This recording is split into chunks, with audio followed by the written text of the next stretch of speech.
Hi, everyone, and welcome, and thank you for joining us today for Making Progress in Homelessness Prevention, Insights on Implementing Shelter Diversion and Eviction Prevention from Programs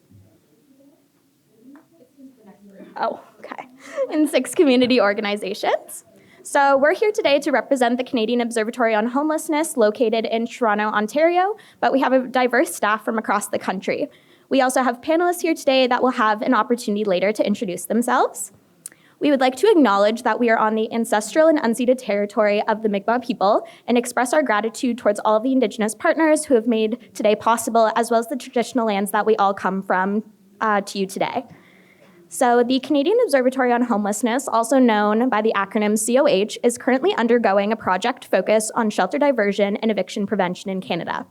Our goal is to dive into different program models that are currently being used, as well as the successes and challenges in this area. We hope to create insight on shelter diversion and eviction prevention for organizations and communities who are looking to start programs or who want to improve the services that they are already delivering. Our panel today welcomes 5 out of the 6 community partners who will be discussing their programs. I'm now going to hand it off to Erica for some introductions. Thanks, Avery. Hello, everyone. Thanks for hanging in at the very tail end of day 2 of a very busy conference. There's a lot of folks in this room. It's nice to see there's still some energy, still some excitement. And yeah, my name's Erica. We've prepared a little something special for you today. We wanted to do a bit more of like a panel talk show style. I might have some cue cards. I'm trying to get into talk show host vibe. But yeah, we're really excited to have our partners here on this project with us who have lots of really great experience in running shelter diversion, eviction prevention programs, practices, things like that, and want to hear a little bit about their work and have some inspiring conversation about how they're approaching this homelessness prevention work within their own organizations, within their own communities. And so we're excited that you're here to tune in. Just curious, by way of hands, who in this room is currently doing some sort of shelter diversion and or eviction prevention work, whether it's a program, a practice, something you're working toward? A pretty good show. Okay, we have some other folks in here we might want to hear from later on. That's excellent. So our setup for today, so we're going to start off with each of the, I feel like I'm forgetting something. Anyway, we're just going to keep going. We're going to start off with our panelists here. They're each going to do their own introduction, and then they're going to start into a sort of 5-minute-ish. Timing is going to be key today. I'm just going to put that out there now. 5-minute-ish story about their own program, just to talk a little bit about the work that they're doing. And then Avery is going to talk a little bit about some work we're doing, not me at all, but that Avery and Kathy have been working on around an Indigenous holistic framework, a way to approach shelter diversion and eviction prevention work. And then we're going to go into a bit of a sort of facilitated dialogue, and the panelists are going to answer a couple questions that we have for them. So also want to shout out, we are missing one of our awesome panel members, community partners, Fran Hunt-Janucci, who's going to be on the panel. She's with the Aboriginal Coalition to End Homelessness. She is not feeling well. And then we're also missing one of our COH teammates, Kathy Fournier, who had to stay back from the conference. So they are with us in spirit, but they're not with us today, so that kind of stinks. So without further ado, whatever. So we're gonna have the panelists start off. We're gonna start from the West Coast and move to the East Coast. So maybe wave your hand when I call you. Yeah, okay, they know the game. So we're gonna start off with Katrina at Bissell Center. Then we're going to go to Argus Residence in Waterloo. We're going to go to rest centers in Akima. We're going to take a little diversion. We're going to cross the border and go down to the United States to New York and say hello from our friends at Help USA. There we go. And then we're going to come back up and go out east and see Chris over with the Native Council of Prince Edward Island. So I was supposed to do a slide. No, I'm not. Sorry. Oh, you already did it. Okay, you didn't see that. Sorry, Laura.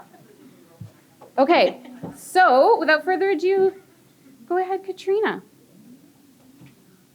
Thank you, Erica. Very excited to be here. I am Katrina John West. I'm the manager of homelessness prevention and housing supports at Bissell Center, based off of Treaty 6 territory, Edmonton, Alberta.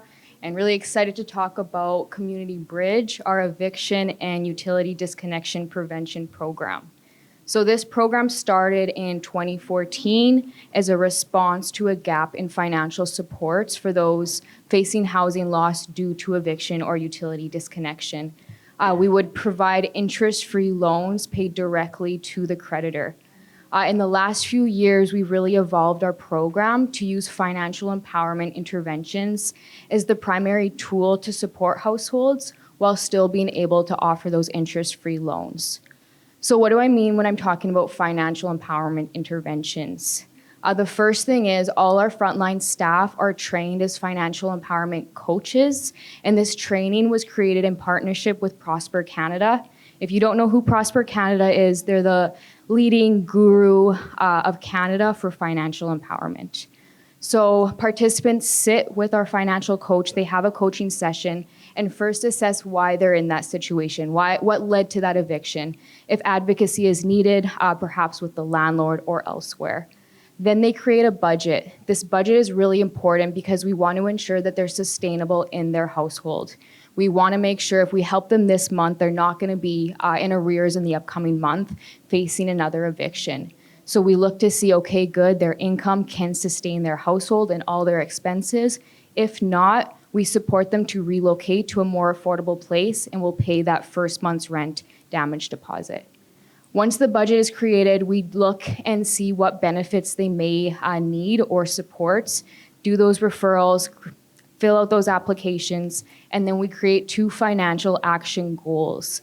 These goals are really important, so that can be anywhere from creating a savings account, going to an employment program, doing their taxes, reducing their debt, and we're helping them to facilitate those goals. Once that process is done, we would then issue an interest-free loan, again, paid directly to the creditor. So most times that's the landlord or a utility provider. And loan repayment is all about their budget. So if someone is living on a really tight budget, which that is often the case, that can look like a $5 repayment a month. We want to make sure that they know that we're not chasing them for this money and that they can still come seek out our supports because we have a lot of supports at Bissell Center. We don't want that to be a hindrance to them to come back to us for other supports.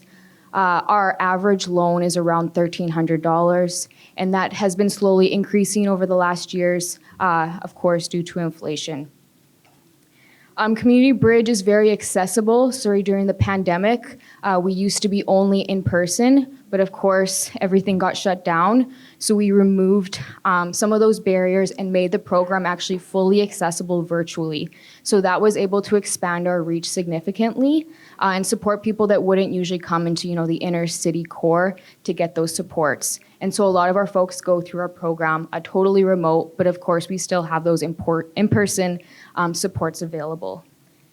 We work with a diverse demographic of people. So we have seniors defrauded, we have people struggling with addictions to gambling or substance use, single parents falling behind on bills, someone that lost their job and EI doesn't kick in. We see a lot of different situations. Community Bridge is quite well known in Edmonton. We have a lot of referrals from other agencies, from the government, and a lot of word of mouth. Thank you.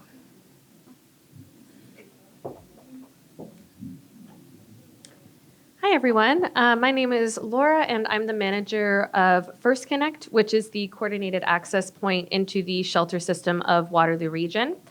Our community where I work and live is located on the Indigenous territory of the Anishinaabe, Haudenosaunee, and Chinook peoples. So First Connect is operated by Argus Residence, which has offered emergency shelter to youth in Cambridge, Ontario since 1986. Argus offered shelter services for many years until our executive director, Eva Vlasov, was approached by the region of Waterloo to pilot a prevention and diversion program for youth in Cambridge. This was launched in 2015 from one of the emergency shelter locations in Cambridge and worked as an intake process. Over an 11-month period, Argus homelessness prevention and shelter diversion workers managed to divert 40 youth from accessing emergency shelters, 21 of whom returned home safely. So due to these results, in the summer of 2016, the Argus team began putting together a prevention and diversion tool, working really closely with OrCode Consulting, so that we could use these to begin conversations around alternative supports for individuals with housing instability or for those that were experiencing homelessness. This tool was used as our, like I said, intake process when working with youth who were entering the shelter at that time. And then between 2016 to 2017, the number of youth staying in our shelter beds decreased by 67%. So this really did show us, as well as the region of Waterloo, that this prevention and diversion strategy, these services work, and they're working in our community. In 2018, we were able to expand this program to start serving adults across Waterloo region. And by 2019, we were able to close our emergency shelters through Argus due to the work and results of our prevention and diversion team. So very specifically, just these 2 youth shelters in Cambridge, not all of our shelters. The Argus emergency shelters were then transitioned into group homes, care homes, for youth to provide trauma-informed long-term housing. So before we began this work, individuals would go directly to shelters to access their services. There was no centralized approach. So shelters would have to coordinate access into their shelter system. They'd have to work through restrictions, also dealing with capacity challenges, seasonality influxes, and navigating housing needs. We're now called First Connect, Exploring Housing Options and Community Connections, and we support all older youth and adults who are 18 of age and older in Waterloo region. When we had expanded our services to all individuals 18 and over, we needed to really overcome a lot of misconceptions within our shelter system as well within our own team.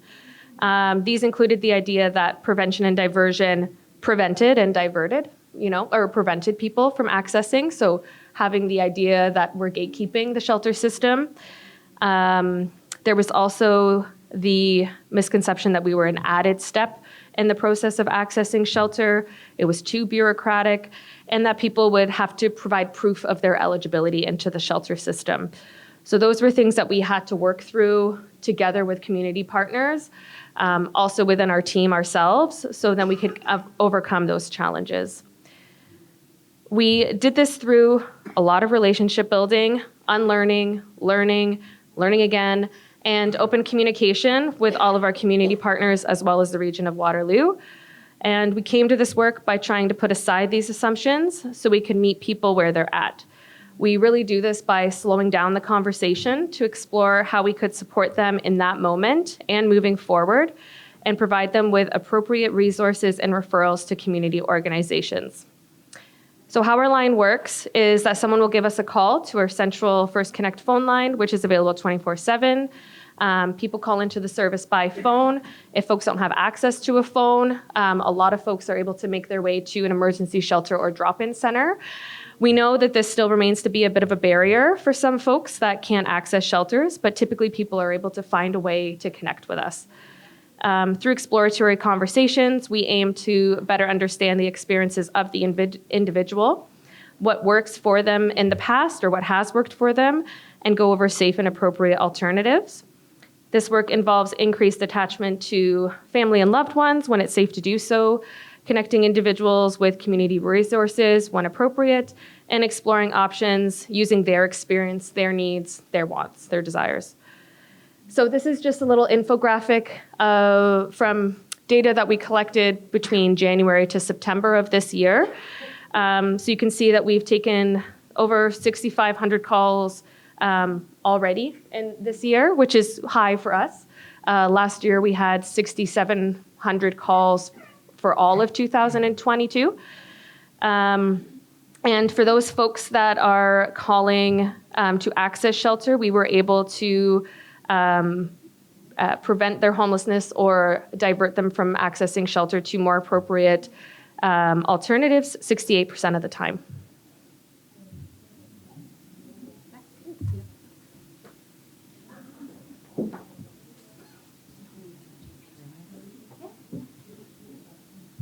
I think you just have to pull it. Yeah. Okay, Yeah, just pull it right hi everyone. So I'm Nikima Leslie. I'm the program manager with Rest Centers. I'm gonna hit my start button because there's so much to say about rest. I'm gonna time myself. But who are we? Basically, we are Black-led, Black-focused, Black-serving.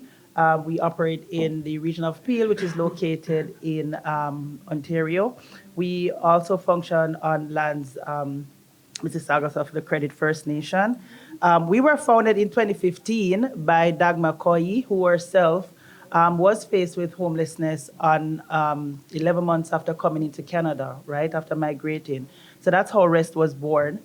We started with a very small team of volunteers, one of which is here. I'm going to ask her to stand, Una, just so we recognize you, part of the foundation of REST. So we started then as part of volunteers, and today we have all of 13 full-time employees doing work to support BIPOC youth out of homelessness. And the youth for us are 16 to 21 years of age. Now, what exactly is homelessness? And I paused to just spend a minute or two, well, a minute, to speak to this because especially within the Black community, culture plays a big role in homelessness. It plays a big role in how people see homelessness and how people respond to homelessness.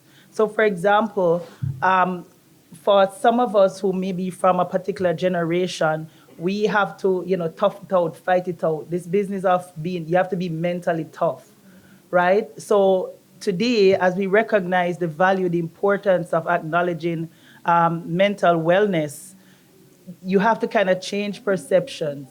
So a lot of persons are still not there yet to appreciate that disintegration of mental wellness can lead to homelessness in the Black community. So that's part of the reframing, the re-education that we are also on. Other persons who fall at risk of homelessness for us, a big number of our clients come through the foster care child welfare system. They're exiting, they have no homes to go to. So we do get a number of our clients through them. We also have clients who have recently migrated. That's a trend that we're seeing. We have families coming from the Caribbean, from Africa. Again, there are generational gaps, there are cultural gaps. How we are grown in the Caribbean, in Africa, is way different from the North American approach. And so that creates issues in the home. And so we're seeing a lot of our youth, we're seeing sibling families, an increase in sibling families coming to REST for supports. And of course, there's the usual, those who are actually homeless, couch surfing in shelters and so on. So REST is founded on 4 pillars, one of which is, All right, so I'll move now to show exactly how our pillars align with shelter diversion and eviction prevention. So we do have 4 pillars, the first of which is shelter. Now, what makes our program a bit distinct from many others is the fact that our program is strictly community-based model. So we do not operate a shelter, we do not operate a transitional home. We depend on the community to support our youth into housing. So you know how difficult that is, especially who hears from the GTA? Okay, I need to say more you can share with others what rent is like in the GTA, and then you'll get a clearer picture of the struggles that we face, right? So again, it's trying to bridge those and build those relationships in the community so that the landlords can reduce some of the requirements, right? So that landlords can say, hey, you know what? Let's not ask this youth for employment because clearly a 16, 17-year-old has no employment record, right? Credit history, those things. So we advocate for the youth so that they can go into regular housing because even research has shown the impact of being in shelter on some of our youth.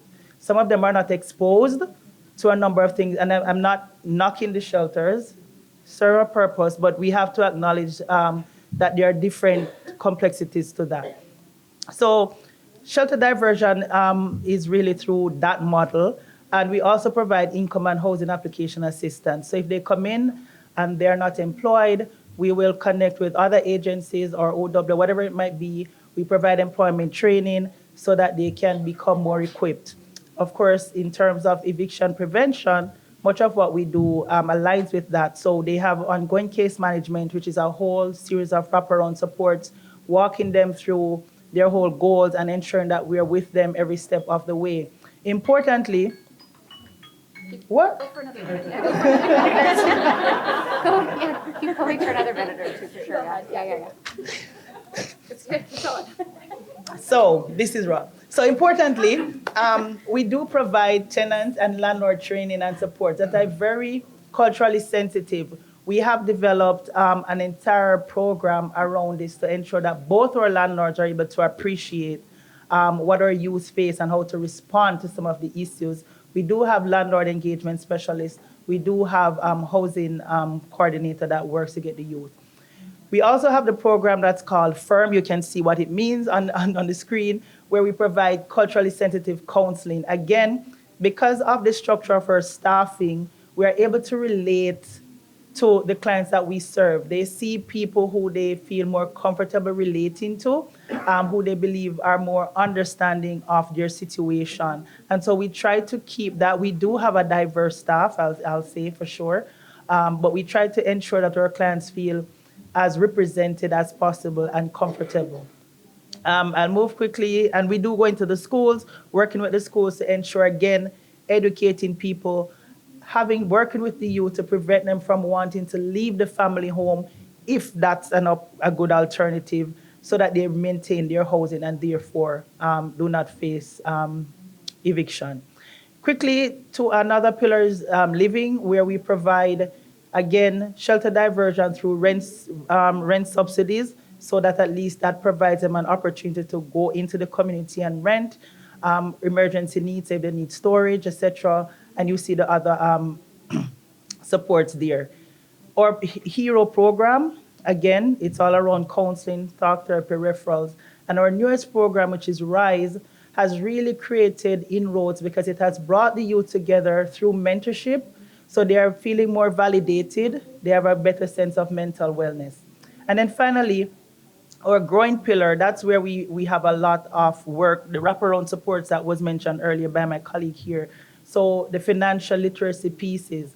A lot of our youth love to Uber. And so we do sessions. We do a cooking session where we teach them from a cultural perspective. So wherever they're from, we try to make sure that we get the menus that align with their culture, so they learn how to prepare, right? So it cuts down on the Uber Eats and the ordering out, because all of that is part of the financial literacy learning. So we do go into the homes as well, teach them how to care for the homes and so on. And then I guess I won't eat up anybody else's time. There's so much to say, but thank you for your attention.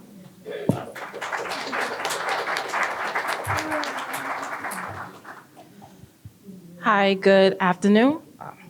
Okay, make sure you can hear me. Good afternoon. My name is Serena Huggins. I am the Associate Vice President of Homeless Prevention and Rapid Rehousing at Help USA, and also want to introduce my colleague, Ashwin Paruka, our senior research specialist. He's our research guru at Help USA. So because we are visitors, I want to give you a quick overview of what is Help USA, which is a nonprofit organization founded in 1986. To date, we have 61 programs, services, and residents, and more coming online in the future across New York City, Westchester, Long Island, and Buffalo, New York, Newark, New Jersey, Philadelphia, Pennsylvania, Las Vegas, Nevada, Perryville, Maryland, Washington, D.C., and New Haven, Connecticut.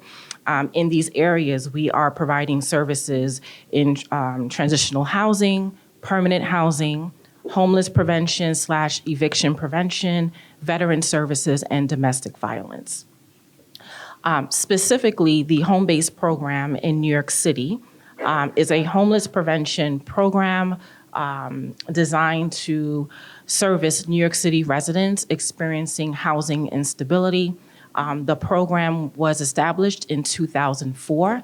Help USA is an inaugural grantee. We've been operating this program since its inception, along with our other CBO community partners in New York City.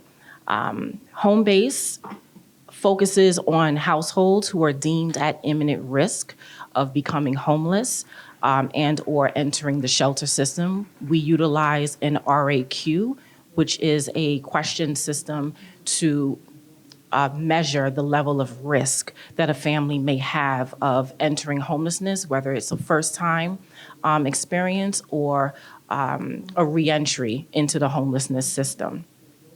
In Homebase, we provide a variety of services. So starting with eviction prevention, we do submission of subsidy applications. So one thing to know about New York City, we do have a wealth of resources, sort of a gift and a curse. We do have access to housing subsidies, both locally funded as well as federally funded. And so the home-based staff in New York City provides assistance to those households who are deemed eligible to access those subsidies. We also provide assistance with subsidy transfers, renewals, modifications based on what the presenting factors are for that household. We also provide housing search, inspections, placement. We also do aftercare for our shelter residents who are exiting the shelter and re-entering the community into permanent housing. We provide those supports to ensure their stability moving forward and to prevent re-entry into the shelter system. We also provide emergency rental assistance. So there's a great deal of financial supports that are provided. We also do benefit advocacy. Again, there are many resources available to New York City residents. We ensure that those households are screened for and connected to those services, again, to assist with their housing stability and their affordability. We also provide financial counseling, household budgeting. Again, once we address the initial crisis, we try to look at what was the cause of it. A lot of times we do realize there's just money mismanagement and helping that household get back on track with managing their household expenses. And then we also do legal referrals. So in New York City, we do have various legal service providers that do pro bono services. So we do make referrals to ensure that our households are connected to a legal representative, be it for representation in housing court because they are actually facing eviction, or basic landlord-tenant mediation to help just mitigate any issues that are presenting. And then also is education. It's teaching the tenants what their rights are as far as New York City is concerned in terms of what landlords can and cannot do, what they should do in the event that they see that they are falling behind in rent, that they do receive a notice of owed rent from their landlord. We tend to see households have a high level of anxiety when they're in these situations. We see households abandon their units because they do not understand their rights as tenants, and so we're also here to provide that education to them. And then for our residents who are ineligible for the home-based program, we don't just let them go, without any type of resource or understanding of what their next steps are. So if they're not enrolled into the program for direct case management with the program, they will be assessed and we will seek out other resources in the community and make those direct referrals to ensure that that connection is made and that they can get assistance with their household. And I think, Ashwin, do you want to touch on any specific data for Homebase? I can just say, hi, everyone. Just to, put in context what the data says on Homebase, the data is very clear that this kind of prevention model in New York City works. So about 5 years ago, very rigorous studies started to occur on the program itself, but in context of larger eviction prevention programs, models of eviction prevention programs. And, they found that it reduced homelessness 5 to 11% in the specific areas that it was implemented.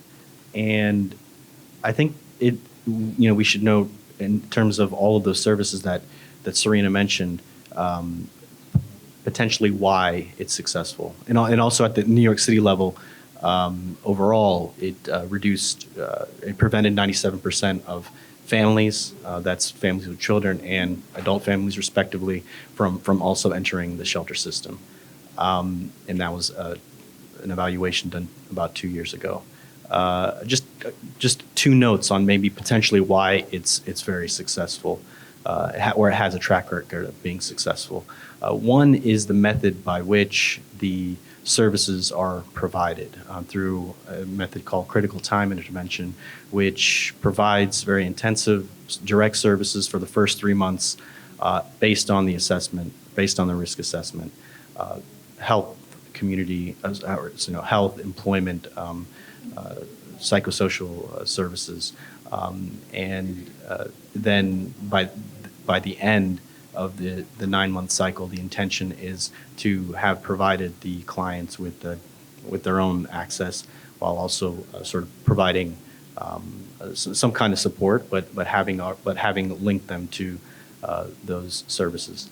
And the other aspect of that is the rigor by which the tool, the risk assessment questionnaire, has come about and how it's used.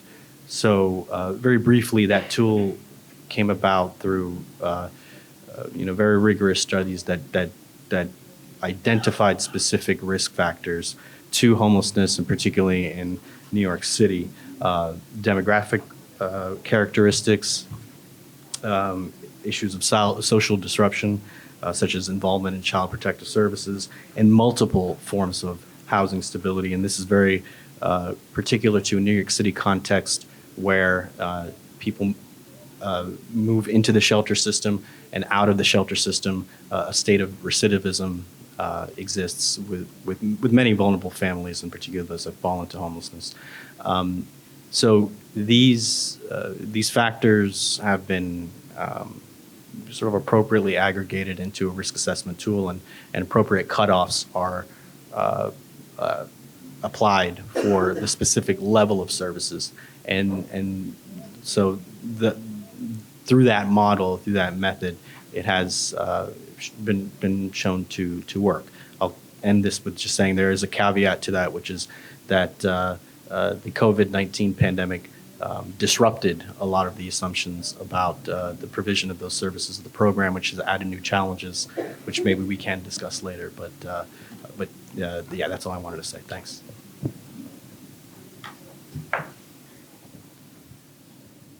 Hi, thank you. As Erica mentioned, my name is Chris Clay. I work with the Native Council of Prince Edward Island. It's a wonderful place to be, but it's a very unique situation with this housing. The Native Council is, their directive is to work with all off-reserve Indigenous men and women in the entirety of the province.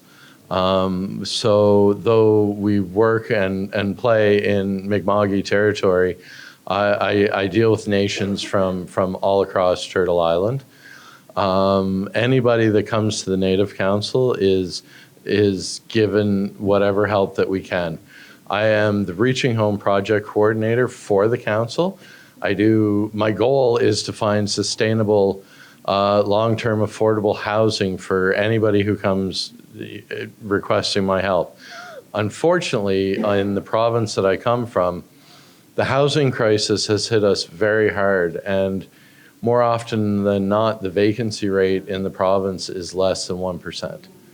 So when it came to eviction prevention, I have tooled my program over the past 2 or 3 years to not focus as much on finding housing, because it's not there. If a client or someone that we're working with has an eviction notice, it's direct line to the shelter or homelessness. So we've spent the past 2 or 3 years working really hard on landlord engagement and working with the Coordinated Access Committee of Prince Edward Island. So we're small and we have limited resources. So we lean on each other as service providers. But our main goal is to avoid as many evictions as possible. Living in a tourist destination makes that hard sometimes, because over the years we've seen a lot of switches to Airbnbs and short-term rentals. with no legislation in place to stop that. So in the past 2 or 3 years, we've seen homelessness go from 30 or 40 people, which people from larger centers kind of laugh at those numbers, but that's huge for a small province. We're now up over 200 homeless. So I've made it a goal of my job to do a lot of landlord intervention and engagement and build those relationships because in a small province, everybody knows everybody else. So if we can go in with a solid plan and talk to a landlord, oftentimes we can avoid a bad situation. And with homelessness defined as not just people who are living rough, but people who are, struggling or one check away, this becomes more and more important for myself and my peers in the province. We work daily and to help people who are on the verge of eviction. I spent most of yesterday afternoon working to keep a woman and 3 children housed, and thankfully we were successful. But that's the work that we do every day, because right now finding housing is just not an option.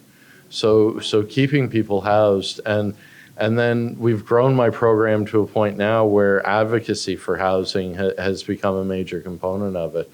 But it's because of the situation that the housing crisis has put us in. As I've mentioned, the island is unique. We only have enough tradespeople on the island to build roughly 1,400 units a year in the entire province. So we have towns right now that are doing 10-year studies and realizing they're going to be 4,000 units short in the next 10 years. But because of the way trades work on the island, those communities are only expected to see a growth of 200 to 300 units.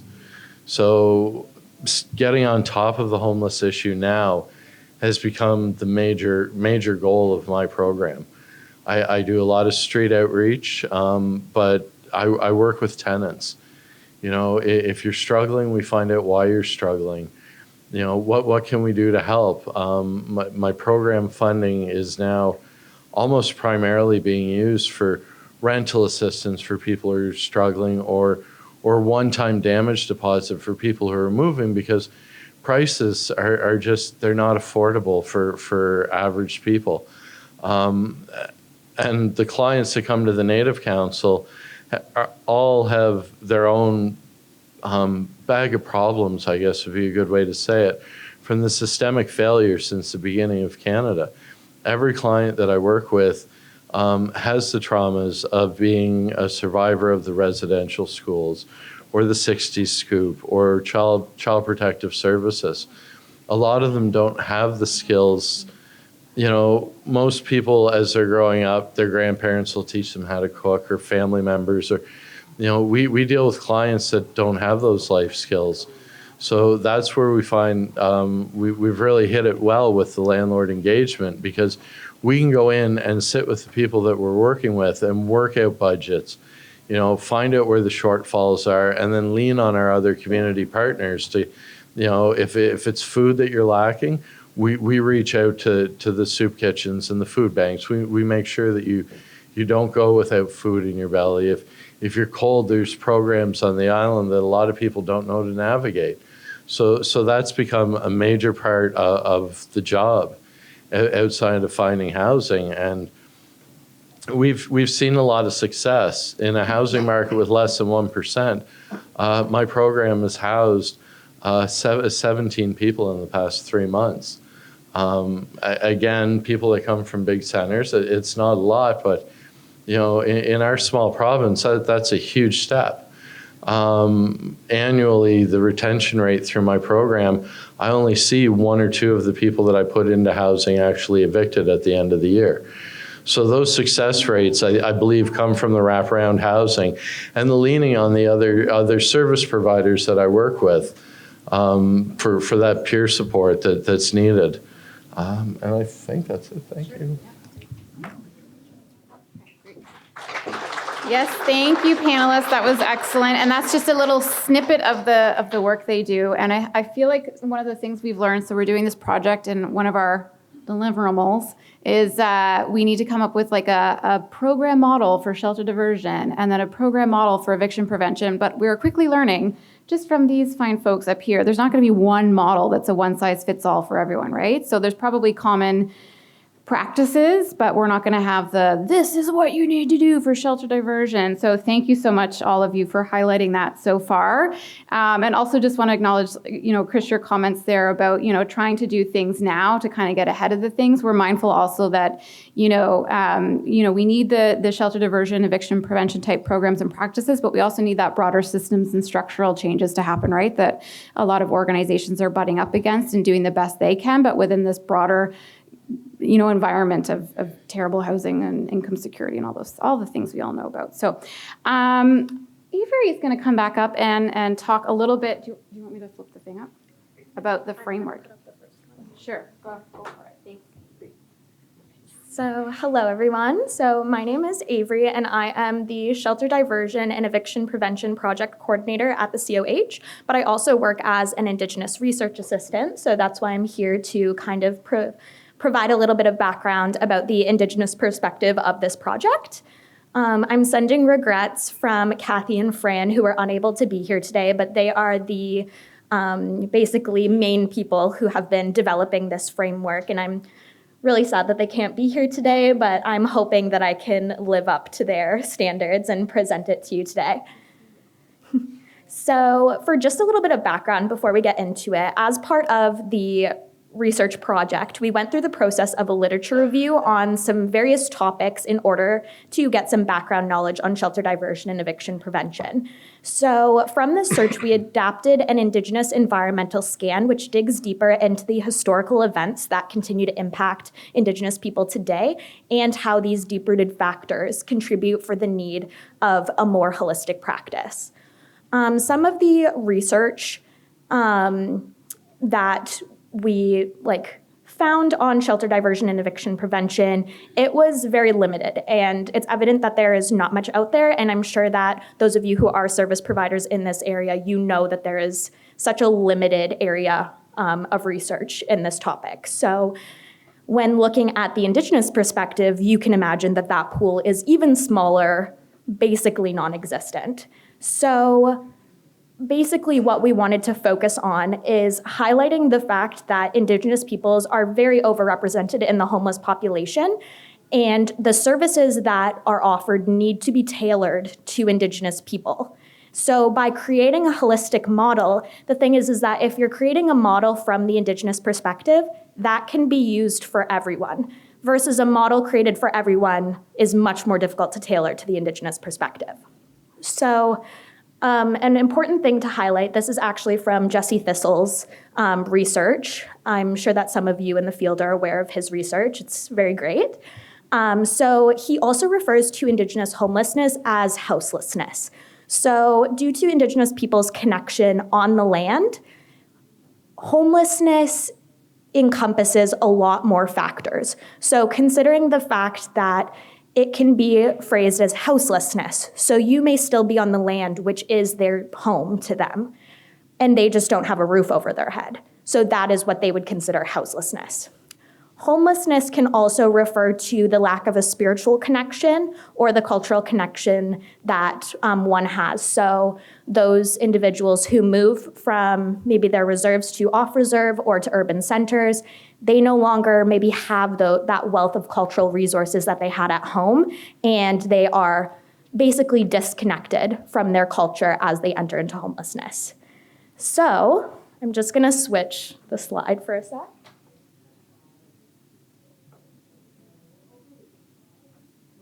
Okay, so this is the holistic framework that has been developed by Kathy, Fran, and myself. We would like to preface it is still in the very early stages, but basically we wanted to present it today in order to welcome questions from people and also gain any feedback. So once we get to the Q&A portion, if anybody has any comments about it, we very much welcome those and we would be happy to hear them.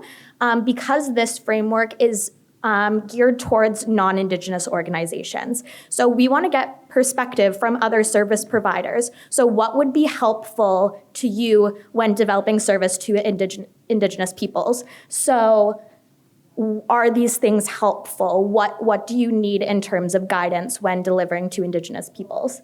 So I'll scroll through it. It's kind of like narrow. But starting out, we cover the historical factors, so things such as the doctrine of discovery, which can be considered the original eviction. So I know I'll kind of go through it slowly so people can read. No, it's okay.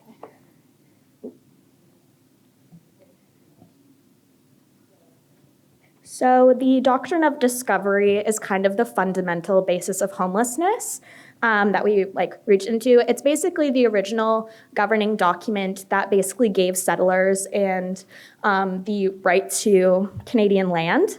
And it still acts as a document today, and it is basically the basis for Canadian law. So essentially dismantling the doctrine of discovery would be ideal, but we know that that's a big process. Also documents that others might be familiar with, such as the Indian Act. So these were a little bit more recent documents that still come into play. So these are also, so the Indian Act was what forced Indigenous people to live on reserves and essentially confined them to the land that are reserves. So this evidently plays a huge part in Indigenous homelessness because, as I mentioned, when individuals are moving off reserve, then they lack the cultural supports that they need in our urban centers or other areas.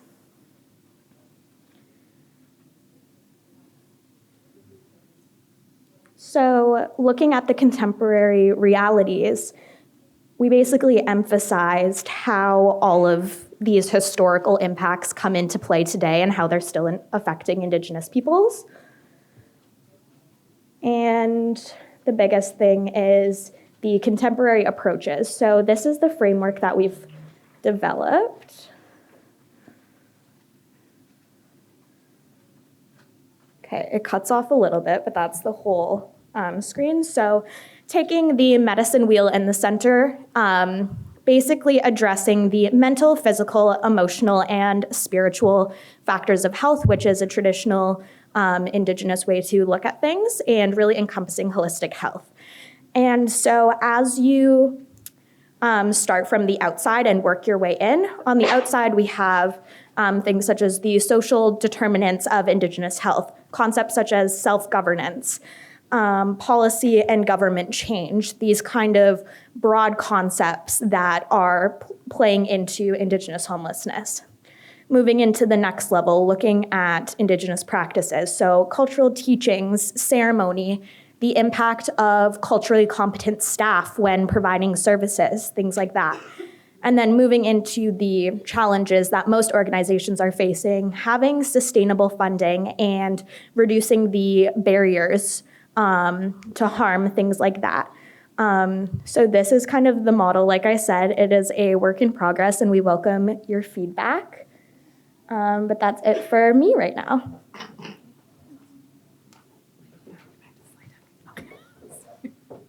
Thanks, Avery. I'm scared of touching this thing. I'm going to make it implode. Okay, we are now at the phase of our session where we're going to get into a bit of a panel discussion, which I'm looking forward to. So we've got, oh my gosh, you were thinking ahead. So we've got these four sort of areas that we've asked the panelists to kind of prepare some responses to. The four areas actually came out of, we have a shelter diversion, eviction prevention community of practice. I don't know if by show of hands if anyone is on that community of practice who is here. Nobody. Well, if you're interested, please come and ask about our community of practice call. But yeah, so we went through our community of practice call notes. We've been meeting since May and just drew on these four sort of themes or questions or conversations that keep kind of bubbling up and that people want to know more about. So you'll see them here. And so we're going to start off with the first one, and I'll prompt panelists as a reminder so you remember which question you're answering. But so the first theme at the top there is around program design and community context. And so this is for Nikema and Serena. So our question is, how are you developing and adapting your program to respond to your specific community sort of needs or contexts or populations, and or things like what kind of promising practices have you identified? And we're hoping to keep responses to like 2 minutes if possible. So Nikema or Serena, do you want to jump in? Serena, okay. All right. Okay, so quickly, a few things that we have been doing. Essentially, we ensure that we hear from the clients that we serve. So we do ongoing surveys. We ensure that at least once per year, we do have a formal consultation with our clients to ensure that we review our programs, revise what we need to do for the upcoming year. We have hired a peer support worker because we feel like somebody who, and this is a person who would have had lived experience, because we acknowledge the importance of being able to relate to the client's needs. We have also been scaling up our evaluation methodologies. We're not perfect, but we really are trying to ensure that as much as possible, we capture crucial data that we're able to match against the broader framework to inform how our program operates. In terms of even from a cultural perspective, which is again a big thing for us, we do have the tenant and landlord training that I spoke to earlier that we have totally revamped to ensure that we account for certain nuances as we deal with it. Oftentimes we say the Black population, but even within the Black population, there are so many different cultures and perspectives that we have to acknowledge and be able to respond to. In terms of promising practices, whatever you're doing, just make sure you're being very culturally sensitive to it. Make sure that you are getting feedback from your clientele as in whatever way or form you can. Extensive wraparound support services are crucial. It's not just about placing somebody under a roof, but ensuring that they're able to maintain that space, right? Whether it's from a mental wellness perspective or financial perspective. Ongoing advocacy, which we'll speak to after, ensuring that persons with lived experience are involved every step of the way. A big thing for us is that we do have a youth council. So we have created that so that our youth and the clients we serve feel that their voices are really and truly heard. They too can advocate in the community for improvements to our program. So 2 minutes, I think. Great, yeah. Serena, or I don't know if Ashley or Serena? Yeah.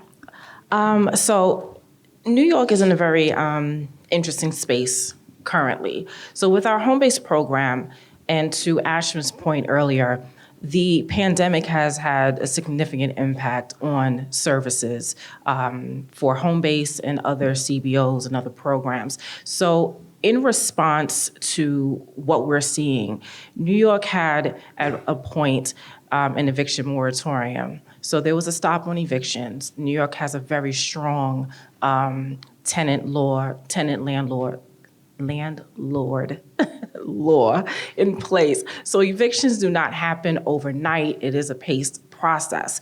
But once the eviction moratorium came to an end and we returned to whatever normalcy was post-pandemic, we are starting to see an increase of evictions. We're starting to see an increase of housing court judges losing patience and consideration for the work and advocacy that we're doing to keep these individuals and families housed. So right now, through ongoing provider meetings between Homebase and its funder, which is HRA/DSS, which is Human Resources Administration, Department of Social Services, we're bringing forth the issues that we're seeing. We're bringing forth the concerns that we're witnessing with the clients that we're working with on a day-to-day basis, and bringing it to their attention the greater need to not only increase the services that we're doing, but also increase the funding so that we can effectively work and combat what we're seeing on the ground. But unfortunately, at this point, we're still working at that. We do not have a clear response or path forward. We're currently just working through the crisis that New York is having.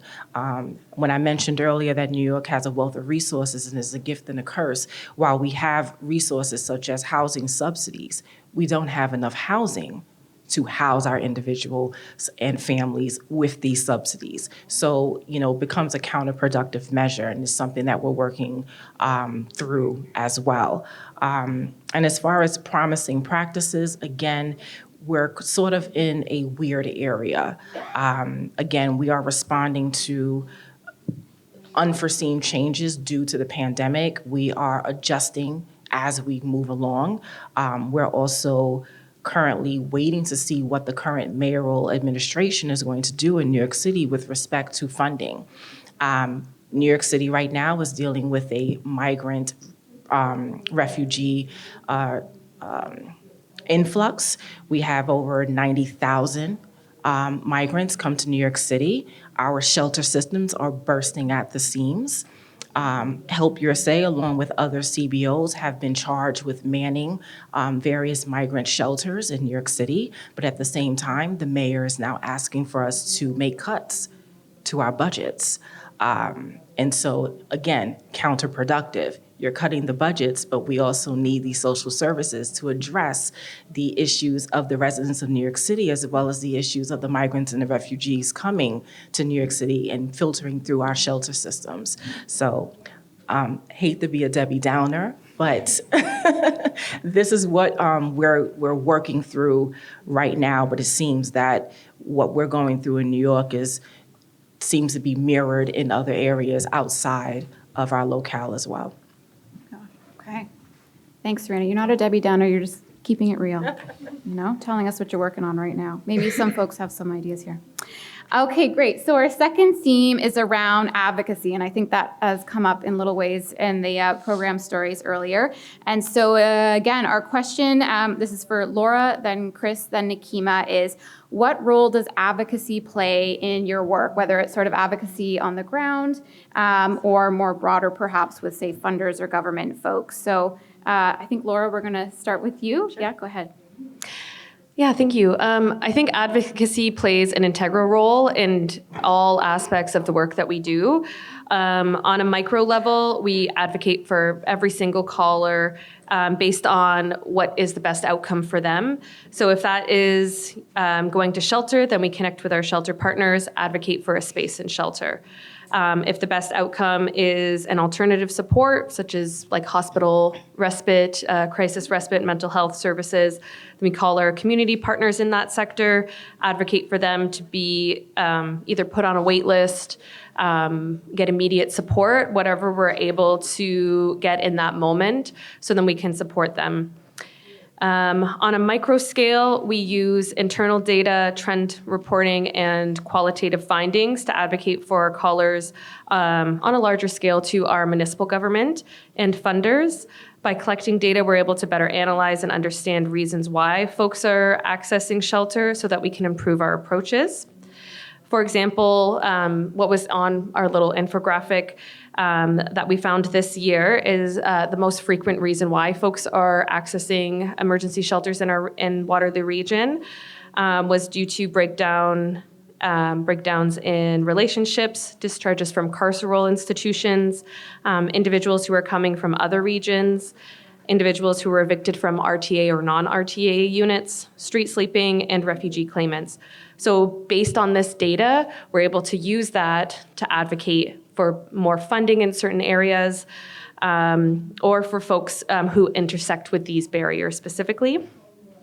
As well, advocacy isn't just about doing this work, it's about leveraging the privilege that I have in this role and when I'm at the table with my team, but also with community partners, funders, and other municipal governments. I advocate for the rights of everyone that calls our line. So to put into context what we are hearing on a daily basis and use that to inform services and supports. And just lastly, I'll say advocacy is also about the language that we use. We used to identify our calls as being successful or unsuccessful. So if we were able to prevent somebody's homelessness or divert them to a more appropriate alternative to shelter, that was a successful call. If they access shelter, that was unsuccessful. So we can already see the negative connotation that we have in just how we were wording the types of calls that we were collecting data for. So we switched that language to prevention call, diversion call, shelter call, very neutral language and just very directly to the point. And that has helped shift mindsets on our team, but also within the region of going to shelter is sometimes the best option for folks. It can be the only option, but sometimes the best option. So that's not a bad thing. And we're still advocating for them, even if they are, as they go into shelter, so they can still continue to get the best supports. Thank you. That's a hard one to follow. But a lot of our work is the same, and it mirrors. But it's presenting the people that we're working with to landlords. That's the biggest part of the advocacy. Promising that the support will be there when they need it. But government and funding is always, I think everybody in this room, those are the two big things that everybody needs. As we see housing prices go up, food prices go up, it's always pushing for more funding. You're advocating to your community partners. You're advocating to your municipal governments. As much as this is shelter diversion, when there's nowhere to put people, you need more shelters. So as we're seeing the homeless problem rise on the island, the advocacy now is to build shelters. To give programs like mine and the other community partners that I work with more funding to allow us to help people as they approach us. And a lot of hard work goes on behind the scenes, but as the frontline workers, we're oftentimes the face of our programs and the voice for the unheard clients that we work with. I'm glad I am that voice, but it's tiring, and I'm sure everybody in this room does the same thing and thinks the same way at the end of the day. But if it wasn't for us and the work that we do and the voices that we bring to the table, I couldn't imagine what life would be like for a lot of the people that we help on a day-to-day basis. Thank you. Yeah, so money. Essentially, I won't repeat anything, just to add, don't stop ignore that picture. I was at train wreck. But I literally took the train downtown. So knock all doors, advocate. Oh, Jesus. So that picture with Minister Fraser was actually when you, sorry. I don't know what's happening today. I haven't coughed all day. But so that was when he was Minister of Immigration, because there is intersection between immigration, housing. So he did a nice, smooth transition, So we'll see what happens, because he's not housing. But we advocate, again, funding is crucial. But what I would want to add to what my fellow panelists said earlier is that a big thing for us, what advocacy means for us, is change in perspective.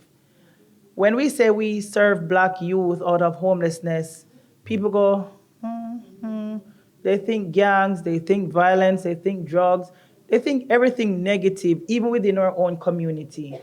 So a big piece of our advocacy is really around changing perspectives within our community, within the Black community itself, and then generally. Because if people don't have changed perspectives, then we're really not going to get the level of support that we need from the ground. So governments there'll always be challenges about funding, but as a community, as people living amongst people, we have a right and a responsibility to help each other. And that's a perspective from which we come when we speak about advocacy, in addition to the other things that have been mentioned.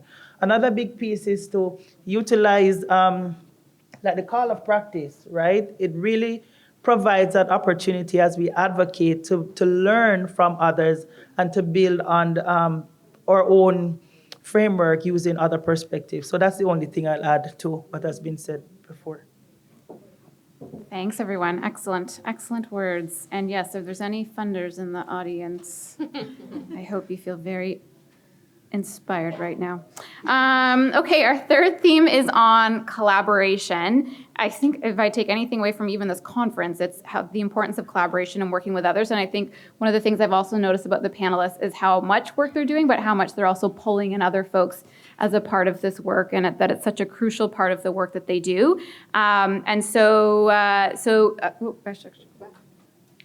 Very fancy thing I made for you all. So this question is for Katrina and then Chris. So we'd love to know, who are your best allies? Who are the champions in the work that you do? Again, is it, the broader community? Is it those funders? If you have any good secrets, please let us know. And what are the roles of the allies and the champions that you work with? So Katrina, you're up first there. Okay, so yeah, collaboration is a key element to our program. One thing about us is we are the last resort. We're a loan, we're not a grant. So the process of looking someone's arrears, we want to see, okay, did they access all the grants available? And if not, let's help them access that. So first, the provincial supports, the emergency supports, that's around $358 per person. Then we look at the charities, local charities. So we have St. Vincent de Paul, the Good Neighbor Fund. Maybe they're connected to a band where they can get some funds.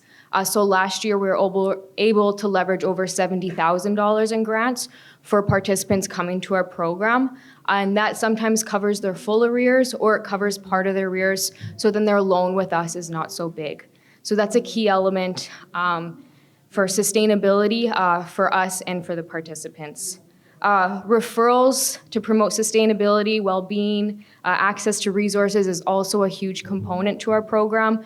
We have many, many referrals that we do, so that can be, tenancy workshops, financial literacy workshops, mental health supports, peer group supports for addictions, food bank, money mentors, you can name it. There's so many different referrals that we make.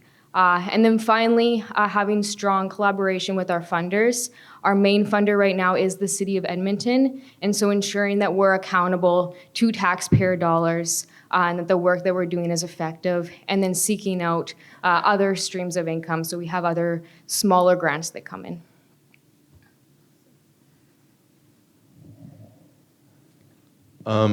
Thank you. Again, collaboration. Because the island's so small, one of the bonuses is we all know each other. Everybody that's working as service providers are quite familiar with each other. So on the island, we've created a group, the Coordinated Access to Housing Group. I'm sure other cities and provinces are under the same thing, because it's the basis for HIFIS. Well, we meet every 2 weeks as a case management group to find housing solutions for the clients that are being drawn on our BNL list from the HIFIS program. But beyond that, on the odd week that we don't meet as the BNL group, most of us meet as a case management team to find out the best way to provide wraparound supports for every person who comes to us. And we put the names on the table, and as a group, we discuss how can we help, and who is currently helping these people. And if they're not, we find the right resources. The people that I collaborate the best with are, CMHA's Housing First program, the John Howard Society, of course, they fund my program, but we also have the Peers Alliance, the Adventure Group, Salvation Army. We have a lot of groups on the island trying to get ahead of the homeless issue, and we all work so well together. So whenever we're struggling with helping someone who's come to us, it's a quick call or a quick trip across town to visit one of my peers and say, okay, we've gone as far as we can with this.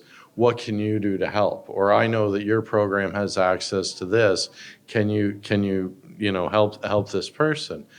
And through this program, and the two programs actually that we're part of, our community partners we're close. We've grown very close over 3 years. We celebrate our victories together, and we are a shoulder to cry on for our defeats. And I think that's the biggest part of the collaboration, is to have a peer who understands what you're going through and is there for the good or the bad, not just the good, but when you're struggling, I'd be lying if I didn't say, homelessness and the housing crisis has been a struggle over the past couple of years. It weighs heavily on our shoulders. And we've had case management meetings where we don't get a lot accomplished, but we're there for each other and we talk about the struggles that we're going through. And sometimes having someone to go to is the best part. And then the help that we provide to the people who've come to us for help, it's unbelievable to see how many groups will step up really quickly in my community and go, oh, we have access to this, or we have access to this, or let's get you food for this person. So collaboration is the only way that I think we can do it going forward, especially on the island. And I'm happy and proud to work with the people that I work with from coast to coast on the island. I've met some amazing people, and there's a lot of big hearts working with the same goal in mind. So it's reassuring. Thank you. That's great. Yes. I feel like the demand and the need is so heavy, right? That it's nice when you have other folks you can reach out to and who can bring in their own expertise and resources. So it's not sort of all on you to figure out. That's great. So our fourth theme, our sort of question, is around making progress and impact. So we've heard lots of questions about data collection and what kind of outcomes folks are seeing, and there seems to be lots of interest in learning more about what people are doing. And so we have a question here asking to Serena / I feel like Ashwin, this might be a question you might want to jump in on, but no pressure. Katrina and Laura, and so our question is, how are you tracking your program's progress so far, and what sort of impact are you seeing? So yeah, Serena / Ashwin, I don't know who's taking that one. So I mentioned earlier that research has confirmed that overall the prevention model in New York does reduce homelessness, and it stops people from going into the shelter system overall. So what we have been doing, and most recently what we did, was to evaluate how predictive the risk assessment tool was, taking into consideration years of client data. So we took about 9,630 clients data, and assessed the predictive power of the risk assessment questionnaire. Similar research was done at the city level as well. The city level found that unsurprisingly, the housing characteristics, housing-related risks are the most predictive. I won't list all those housing-related risks, but they have to deal with previous evictions, landlord discord, entering a shelter system, previous history of homelessness, and all of those kind of structural factors which affect, homeless, the crisis and situation of homelessness across the board. It is very acute in New York City, where since the mid-20th century, the city has lost 100,000 units and affordable units. The situation of affordable housing, the crisis of affordable housing, has rapidly increased in the city. Just one more sort of point of context before I just talk about those findings. It was mentioned earlier today in Mr. Olivet's lunch talk that in the United States, we went from a surplus of 300,000 units, I believe, in 1970 to a deficit of 7 million in 2022. And that is absolutely true, but what is also true is that the rise of what they call the new homelessness, the rise of the type of homelessness that we started seeing in the 1980s, directly corresponds with a huge spike in that affordable housing crisis. So in 1983, that was about 2 million units. So from 1970 to 83, the surplus reversed that quickly. And in New York City was one of the epicenters of this kind of the practices that led to that urban renewal projects and all of those land use changes that created the very privatized model of housing. So in New York, the housing-related risks are very, very directly tied to the situation of homelessness. So taking into consideration that model, what we did was we found that across that batch of 9,630 clients, housing-related risks are still very prominent, but so too are some other factors, which was also mentioned in today's talk. So some of those factors were having a child less than 2 years old, and being in an institution, which includes shelter, but it also includes mental health institutions recently. And of course, the housing-related factors, discord with one's landlord, and having been in a shelter. Now, what we decided to do was to understand what is the relationship between these types of risks. So we know what the individual risks are. So what does it actually look like in terms of how these risks are, quote unquote, like aggregated in people's lives? And what we found was that the two groups most likely to enter shelters, which was about 7.5% of the sample, also had the highest rates of experiences in institutions and moving frequently. And one of those groups was highly vulnerable in terms of having experienced childhood traumas. So what we recommended and what we sort of learned was that that group was, very, very vulnerable people would benefit from programs that have just been initiated at the state level to cover child care costs for vulnerable families, and that would particularly address the risk of children of single mothers, and single mothers in general, and that is a significant cohort of our client base as well. So thanks.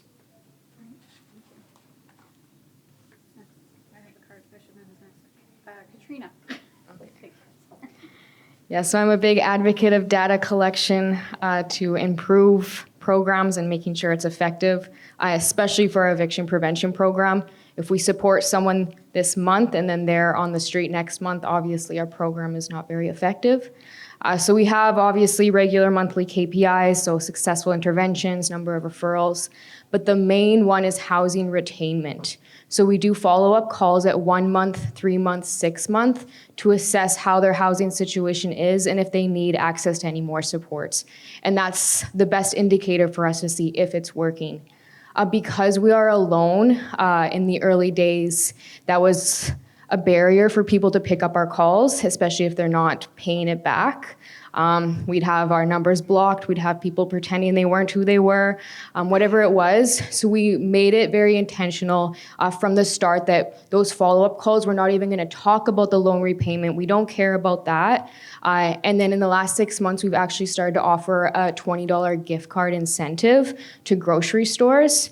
And that has significantly increased our outcomes with those phone calls. So right now we have a 93% retainment rate after 6 months, which really affirms our belief in the program. So over the last year, we've helped over 500 individuals. So there is a significant demand, and it stays steady throughout the years. And yeah, I guess I would just echo kind of what Katrina was saying, and as well as Ashwin, data is, again, very, very important in the work that we do, because it not only can act as a tool for assessment, but also informs a lot of the work that we can do moving forward if we use it for funding and within like government institutions. So we do a lot of data collection with everything. So trend reporting, looking at over the past month, what were the reasons why folks were looking to access shelter. And because we're the coordinated access point into the shelter system, we do a lot of service navigation as well. So what were we navigating people to? Was it not just shelters, but maybe laundry, maybe food, those types of things. So we can collect that data, give it to our community partners. We ask the community. We have amazing community partners, one of which is here today, and we keep that communication open so then we can always get feedback from them. What's working for you folks that work out of the shelter, that work out of the community organizations? What's not working as well? What are you hearing from the folks that you provide direct service to? Because we are a phone line, so we don't get to see folks in person. So there's a bit of a disconnect sometimes. And then lastly, I'll just mention, as Nikema mentioned, they do surveys. We also do surveys on the phone. Right now we're doing surveys with youth. We're involved in another research study that looks at youth diversion across Canada. So we're doing surveys with Ontario Trillium Foundation, and we're also doing interviews. So continually assessing how we're doing, getting the perspectives of the individuals who we're providing services to. It's really important.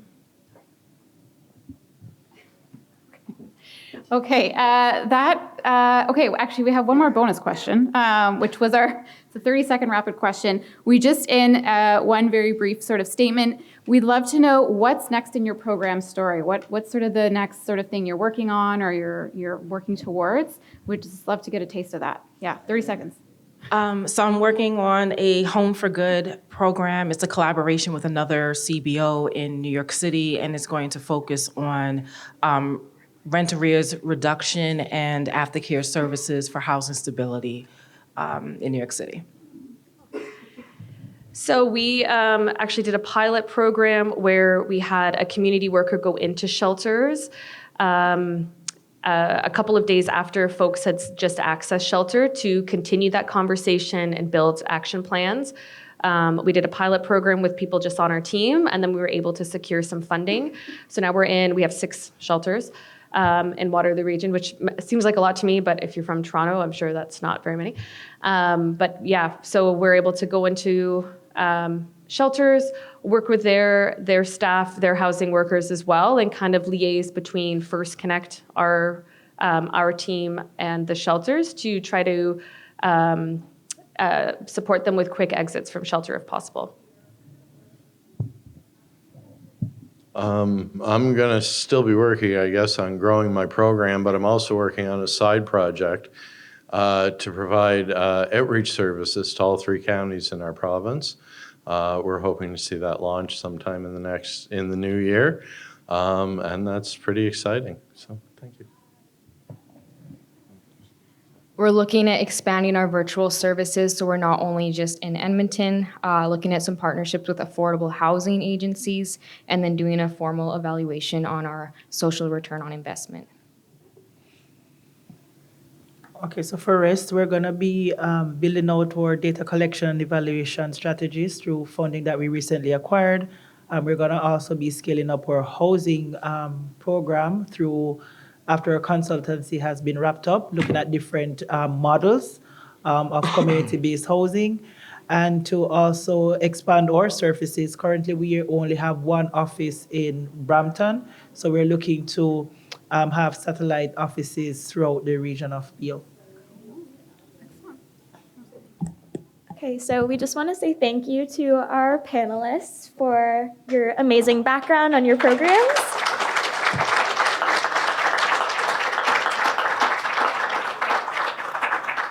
And then, as many of them mentioned, we do have a community of practice call. If you are wanting to join and get some further input on the discussion of shelter diversion and eviction prevention, we have been running these calls since the spring. You can feel free to take pictures of the slides. These are kind of just some quotes from it and a little bit of information. And then we also, you can just you can reach out to us. Feel free to come and ask questions after, because we did run out of Q&A time. Yeah. If you have any questions for our panelists, feel free to come up after. If you have questions about the Indigenous Holistic Framework, feel free to come and ask me. Looking to join the community of practice, all of these areas, feel free to come and chat with us after, and we would be happy to answer your questions. And then also just one last promotional thing, the Canadian Observatory on Homeless, specifically the Learning Hub, is developing some new research that is coming in the spring. So feel free to check out that training. You could take pictures of this as well. And then in terms of the project itself that we've been discussing today with our amazing community partners and all of the other research that we've done behind the scenes, all of this is going to be completed by this end of March 2024, so a couple more months. So keep an eye out for that as well. But I think that's everything. So thank you for joining us today. We really appreciate it.